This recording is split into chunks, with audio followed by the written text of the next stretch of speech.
2025 NEET question number 24 ആണ്. Hello alkanes and hello അറേൻസ് എന്ന ചാപ്റ്ററിൽ നിന്നുള്ളതാണ്. ഒരു അസേർഷൻ റീസൺ ടൈപ്പ് ക്വസ്റ്റ്യൻ ആണ്. അവർ പറയുന്ന ബ്യൂട്ടൈൽ അയോഡൈഡ് തന്നെ. Butyl iodide undergo SN2 reaction faster than butyl chloride. Butyl iodide SN2 mechanism follow ചെയ്യും. ആരെക്കാളും ഫാസ്റ്റ് ആയിട്ട്? ബ്യൂട്ടൈൽ ക്ലോറൈഡിനേക്കാൾ. അത് അസേർഷൻ കറക്റ്റ് ആണോ അല്ലയോ ചെക്ക് ചെയ്യാം നമുക്ക്. അസേർഷൻ കറക്റ്റ് ആണല്ലേ, കാരണം butyl അയോഡൈൻ is A better living group. Iodine ഒരു നല്ല ലിവിംഗ് ഗ്രൂപ്പാണ്. അയോഡിന്റെ സൈസ് കൂടുതലാണ്.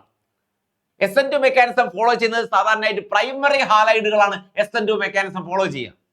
എല്ലാ പ്രൈമറി ഹാലൈഡുകളും SN2 മെക്കാനിസം ഫോളോ ചെയ്യും. അതുപോലെ non polar solvent SN2 favour ചെയ്യും. അപ്പൊ പക്ഷെ അതിൽ തന്നെ ലിവിംഗ് ഗ്രൂപ്പിന് സൈസ് കൂടുന്നതിനനുസരിച്ച് റിയാക്ഷൻ SN2 മെക്കാനിസം ഫാസ്റ്റ് ആയി മാറും. Better the leaving group faster the reaction എന്നാ പറയാം. ബട്ട് അയോഡിൻ നല്ലൊരു ലിവിംഗ് ഗ്രൂപ്പാണ്. സൈസ് കൂടുതലുള്ള ആറ്റമാണ് അയോഡിൻ. അതുകൊണ്ട് പെട്ടെന്ന് വിട്ടുപോകും, പെട്ടെന്ന് റിമൂവ് ചെയ്യാൻ പറ്റും. സോ ബ്യൂട്ടൈൽ അയോഡൈഡ് തന്നെയാണ് SN2 മെക്കാനിസം ഫാസ്റ്റ് ആയിട്ട് ഫോളോ ചെയ്യുക. ആരെക്കാളും? ബ്യൂട്ടൈൽ ക്ലോറൈഡിനേക്കാളും. അസേർഷൻ കറക്റ്റ് ആണ്. റീസൺ പറഞ്ഞിരിക്കുന്നത് iodine is A better living group and because of its large size. ആ റീസണും കറക്റ്റ് ആണ് അല്ലേ.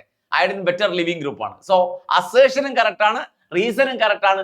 Reason is the real reason for assertion. Correct അല്ലേ? അപ്പോൾ ബോത്ത് ഓപ്ഷൻ ഏതാ?